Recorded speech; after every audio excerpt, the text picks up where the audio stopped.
Ravens just finished day 15 of training camp. We had standout days from Malaki Starks, Marlon Humphrey, DeAndre Hopkins. We'll dive into all the practice details. We also hear from John Harbaugh, outside linebackers coach Matt Robinson, Tavius Robinson, and David Ojabo. All that and more in today's episode of the Flock Rundown. Ravens Flock. Flock Rundown is the place to be. Motionless brainwaves attempt to swim their way to sense, can't tame the untamed.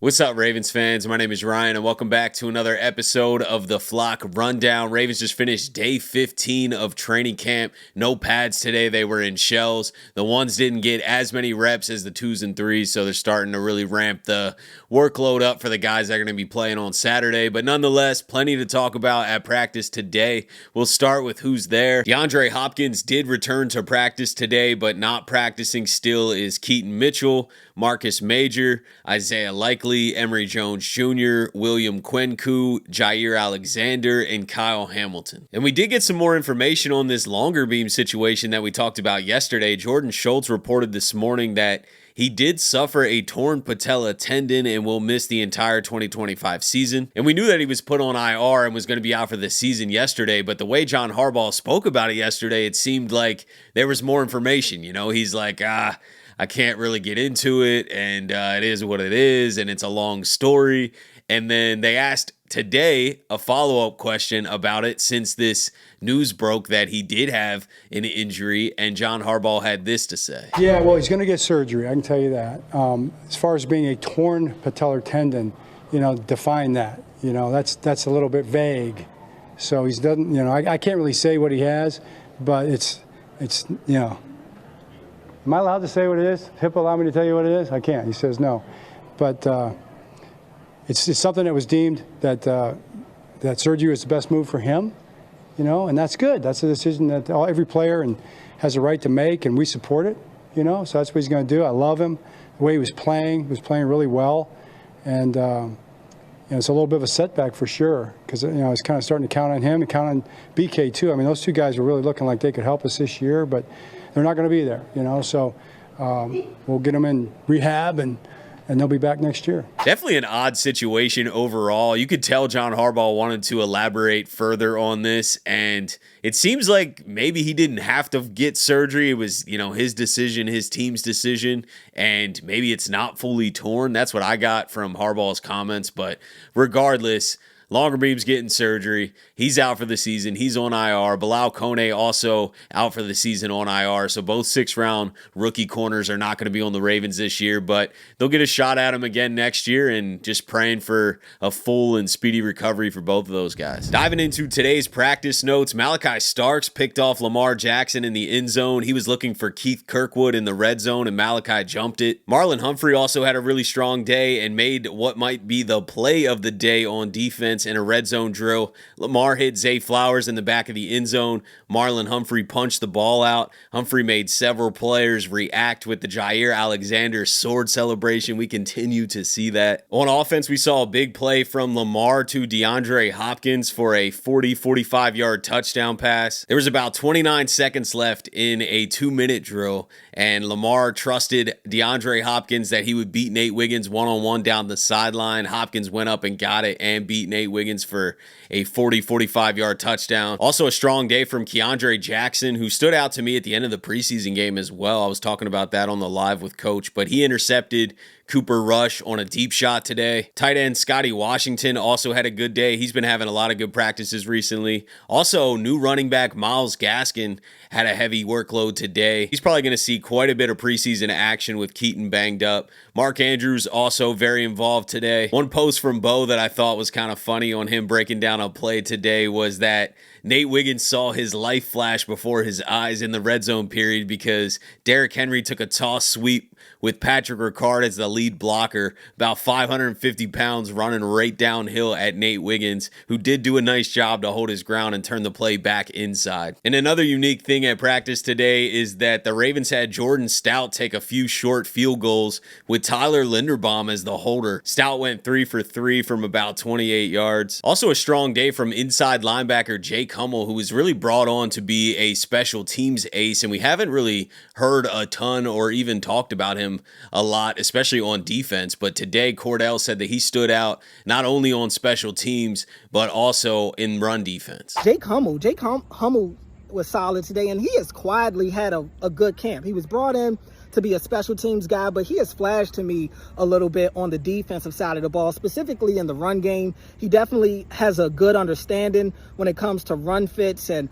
filling the gap, and that's what he did multiple times today. So Jake Hummel has been quietly impressing me on the defensive side of the ball. Another guy who's been flashing recently, especially in the preseason game last week, is nose tackle CJ Okoye. John Harbaugh and David Ojabo both spoke on how new he is to the game, how his size and talent is there, and how much potential he has. Well, more of a nose guard probably. I think you could play 3 technique a little bit, or play, you can play over the guard. You can talk about, a head up 2 technique, but really more of an A-gap player probably. I'd probably, he's 370 plus pounds, but he's really learning. He's really learned how to come out of his hips and strike and shed, stay square in there, play the run. He got some push and pass rush. He's going to be a pocket pusher.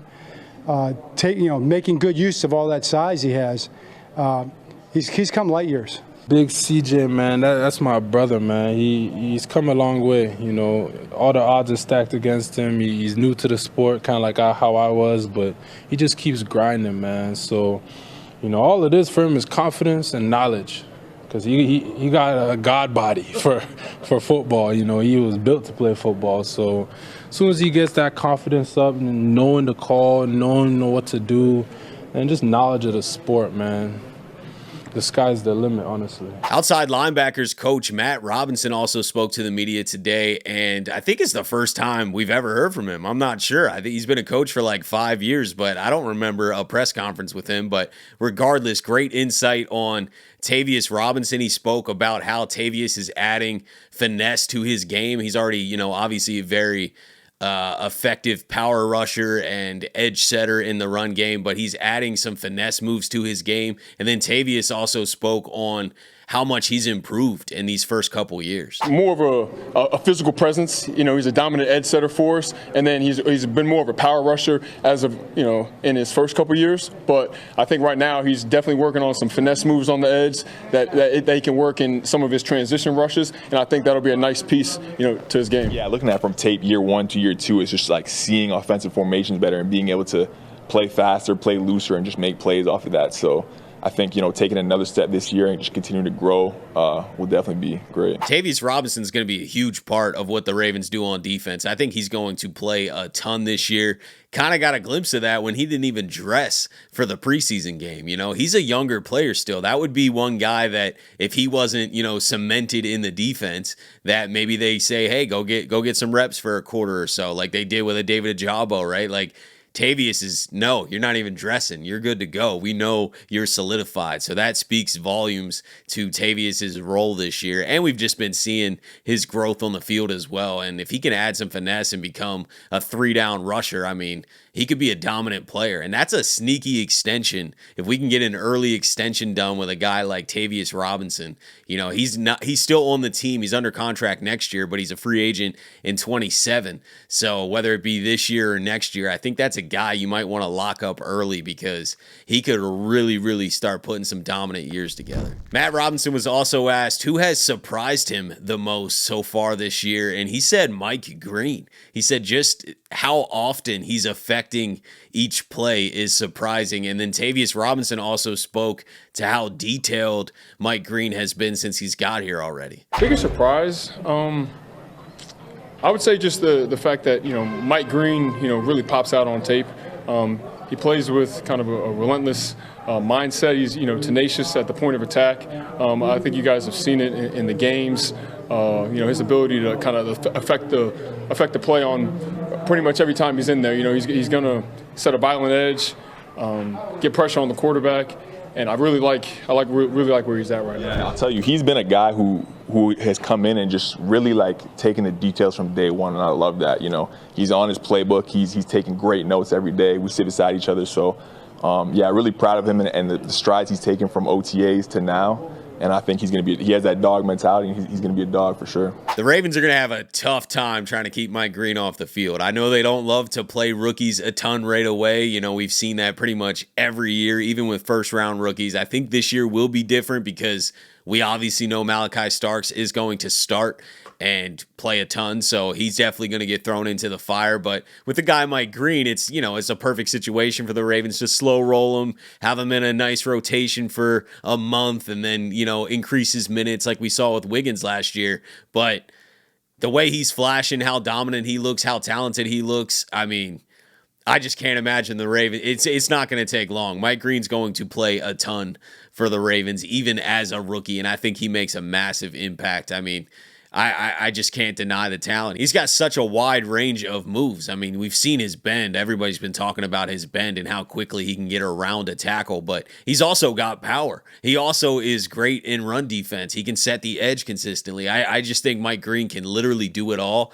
and it's going to be almost impossible to keep this guy off the field. David Ojabo spoke to the media today talking about how this is the first healthy offseason that he's had as a pro, and that's going to go a long way. Look, do you remember Rashad Bateman, who was dealing with a ton of injuries and then finally got a healthy offseason? I know there's a lot of fans that think David Ojabo might not make the roster, and maybe he still doesn't. If he gets hurt or something, that's a real possibility. But he's looked pretty good to me so far. We've been hearing good things out of training camp. John Harbaugh also spoke highly of him today, saying that he has a ton of upside. But I think it's the most important factor in all this is that this is the first healthy offseason that David Ojabo has. He can just go out there and play football. This is my first true offseason healthy. I feel like myself, feel confident, just kind of letting it rip, man, not thinking about rehabbing, man. I'm just thinking about football, man. So I feel like I'm doing good.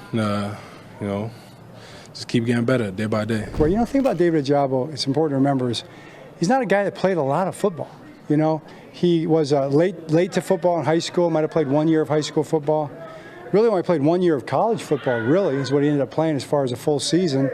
And then he got hurt, coming out. So football is kind of one of these games where the more you play it, the better feel you have for it. It's like any sport probably, but I think his upside is really there, and believe that we'll see it. I think we've seen it already in camp. I'm looking forward to the game so everybody can see it really, but he's an upside guy. That's pretty much it from today. Lighter practice today. The starters didn't get quite as much run. They weren't in pads. And then Harbaugh said tomorrow might be even lighter. He called it more of a mental day, so we'll see how that goes. I think it's an earlier practice as well, but I'll be on here talking about whatever we know. So let me know what you guys are thinking about everything that we talked about. Appreciate you guys, as always, for tuning in to another episode of the Flock Rundown. Have a beautiful rest of your day, and I'll let the greatest linebacker in the history of the game take us out. Ravens Flock.